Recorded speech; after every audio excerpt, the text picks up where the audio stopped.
En montagne, il y a deux catégories de personnes, celles qui ouvrent les sentiers et celles qui les suivent. Damien et ses amis se surnomment la bande à Francis. Avec de simples outils, ils ont tracé un chemin de 6 km parmi ces champs de fougères, les Anouhé. Karl leur a donné l'accès à sa propriété.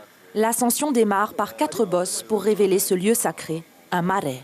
Là, on est principalement sur les terrains de Karl, donc c'est lui qui a procédé au nettoyage. Ici, c'est sa zone à lui. Nous, on ne l'a pas aidé. Notre travail à nous, ça a été plutôt nettoyer ce qui arrive après pour mener jusqu'à la oreille.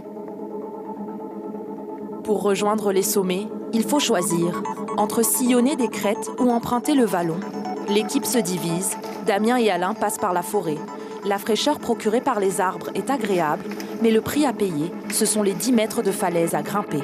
Et c'est la découverte de l'objectif du jour à atteindre. Notre objectif, c'est le Tuatei qui est en haut. Et là, on voit bien le chemin. On va descendre jusqu'ici, monter sur la bosse qui est en face de nous et arriver au toboggan qui est juste là-bas. Ce qu'on appelle affectueusement toboggan, c'est on voit bien le chemin tracé dans la pente.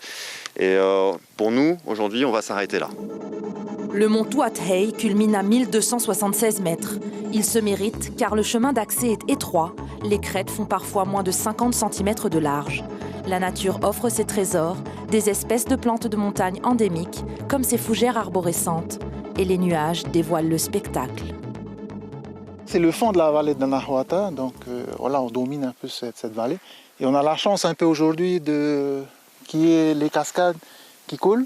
En général, il n'y a pas. Donc. La piste révèle d'autres secrets. Apparemment, elle aurait servi il y a fort longtemps.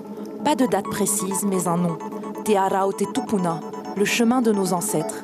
Le seul indice, ce sont ces autis. Là, on en voit tout le long.